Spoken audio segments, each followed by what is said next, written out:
बिस्मिल्लाहिर्रहमानिर्रहीम। मेरा नाम वहीद हुसैन है। एडोब फोटोशॉप CS4 एक और नए वीडियो ट्यूटोरियल के साथ मैं आपकी खिदमत में हाज़िर हूँ। इस वीडियो में मैं आपको प्रॉपर तौर पर गाइड दूंगा कि किस तरह आप हैंड टूल को यूज़ कर सकते हैं। सबसे पहले आपने हैंड टूल को ओपन करना है। अगर आप अपने टूल्स बार में जाएंगे तो जहाँ पे हैंड टूल ये मौजूद है, यहाँ पे क्लिक करेंगे, हैंड टूल आपका ऑटोमेटिकली सिलेक्ट हो जाएगा।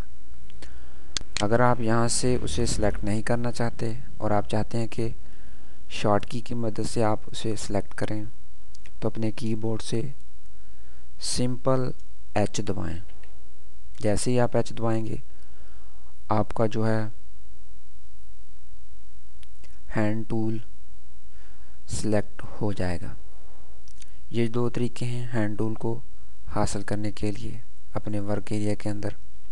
लेकिन यहाँ पे मैंने एक इमेज ओपन कर ली है ताकि आपको बता सकूं कि हैंड टूल किस तरह काम करेगा। लेकिन आप देख रहे हैं कि अगर आप हैंड टूल को इस इमेज पर अप्लाई करते हैं तो हैंड टूल अप्लाई नहीं हो रहा। इसका जो मेन प्रॉब्लम है वो ये है कि आपको सबसे पहले अपनी इमेज को जूम इन करना पड़ेगा। जूम इन करने के लिए आपको अपने कीबोर्ड से Ctrl Z दबाना होगा। जैसे ही आप जूम इन करेंगे इस इमेज को, जब ये इमेज जूम इन हो जाएगी, मज़ीद आप इसे और जूम इन करना चाहते हैं, ये मज़ीद जूम इन होगी। लेकिन जितनी ये जूम इन हो गई है, अब आपका हैंड टूल जो है इस पे काम करेगा। अब मैं अपने वर्क एरिया के अंदर हैंड टूल को लाना चाहता हूँ। मैंने अपने कीबोर्ड से H प्रेस किया, हैंड टूल अप्लाई हो गया। आप देखें कि ये हैंड टूल वर्क कर रहा है।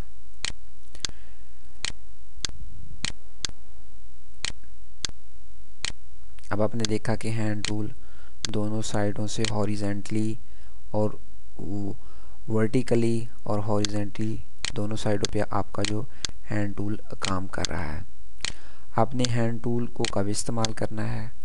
मुख्तलिफ जब आप प्रोजेक्ट्स तैयार कर रहे होते हैं उसके दरमियान आपको हैंड टूल की ज़रूरत उस वक्त पड़ती है जब आपकी जो इमेज है वो जूम इन हो जाती है और वो बहुत बड़ी ये हो जाती है, और उसके एक कॉर्नर से दूसरे कॉर्नर तक जाने के लिए आपको जो है कि हैंड टूल का इस्तेमाल करना पड़ता है। वहाँ पे हैंड टूल का इस्तेमाल करना पड़ता है। जिस तरह अगर आप लेसो टूल का इस्तेमाल कर रहे हो किसी इमेज को काटने के लिए, तो आपने इस एरिया से शुरू किया और आखिरी एरिया पर जाना चाहते हैं, तो आपको हैंड टूल जो है वो मदद देगा इस हिस्से तक आने के लिए। जिस तरह मैं आपको एक छोटी सी एग्जांपल देता हूँ। अगर मैं वही लेसो टूल की मदद से यहाँ से मैंने एक पॉइंट हासिल किया, आगे जा रहा हूँ। ये देखें, यहाँ तक जाने के बाद आप देखें कि इमेज का जो नेक्स्ट हिस्सा है वो सामने नज़र नहीं आ रहा है। यानी कि अगर हम मज़ीद आगे ले जाएंगे तो ऑटोमेटिकली ये बढ़ता जाएगा। यहाँ पे आपको हैंड टूल की ज़रूरत नहीं पड़ेगी। लेकिन अगर आप यहाँ पे हैंड टूल का इस्तेमाल करना चाहते हैं तो आप अपने शिफ्ट जो है, आपकी शिफ्ट है, उसे दबाएंगे। अब जैसे शिफ्ट दबाएंगे आपका हैंड टूल जो है ओपन हो जाएगा, और जो आपका लेसो टूल है यहाँ पॉइंट ख़त्म हो गया। आप थोड़ा सा आगे जाके इसको यानी हैंड टूल को थोड़ा सा अपने इमेज को मज़ीद आगे जाएंगे। जैसे ही आप अपनी शिफ्ट को छोड़ेंगे आपका लेसो टूल दोबारा उसी जगह पर आ जाएगा। हमने देखा कि दोबारा वहीं आ गया, लेकिन जहाँ पे इमेज ख़त्म नहीं हुई, अभी मज़ीद आगे है, तो आप दोबारा हैंड टूल का इस्तेमाल करेंगे। अपने कीबोर्ड से शिफ्ट दबाएंगे, हैंड टूल दोबारा काम कर रहा है। आपने देखा कि यहाँ पे आपका एंड आ रहा है। जहाँ पे अगर आप जहाँ पे छोड़ें तो ऑटोमेटिकली आपका लेसो टूल यहाँ तक पहुँच जाएगा। मैं जहाँ पे छोड़ रहा हूँ, जैसे मैंने छोड़ा, लेसो टूल दोबारा मेरा काम कर रहा है। आप इसे एंड पॉइंट तक ले जा सकते हैं। जहाँ से अगर आप ऊपर जाना चाहती हैं, आपने ऐसे भी अगर अपने माउस को ऊपर ले जाते जाएं तो ये इमेज नीचे होती जाएगी। लेकिन अगर आप यहाँ पे हैंड टूल का इस्तेमाल करना चाहते हैं तो अपने कीबोर्ड से शिफ्ट का बटन दबाना है और जितनी इमेज आपको चाहिए एंड कॉर्नर तक आप यहाँ से उसे जैसे ही आप छोड़ेंगे दोबारा वो आपका एंड जो है दोबारा लेसो टूल जहाँ पे सिलेक्ट हो जाएगा। आप जहाँ पे जाके उसे क्लिक कर सकते हैं और दोबारा आप दूसरे कॉर्नर पे अगर ले जाना चाहते हैं फिर आप हैंड टूल का इस्तेमाल करेंगे।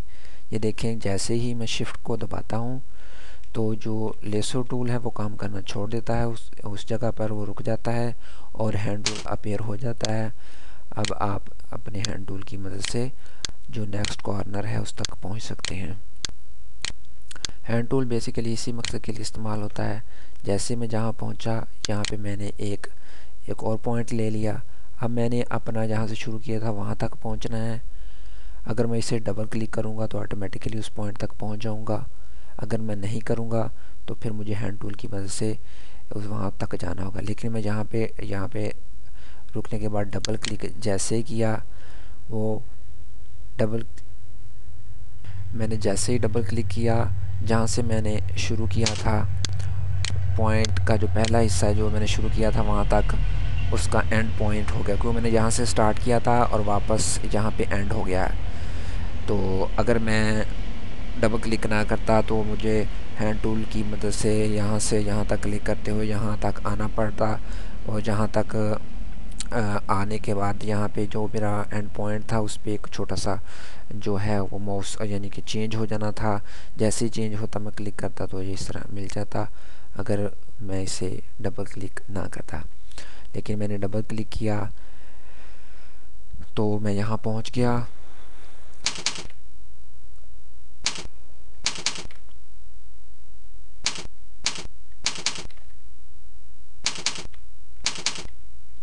मैं उम्मीद करता हूँ कि आपको ये वीडियो ट्यूटोरियल पसंद आया होगा।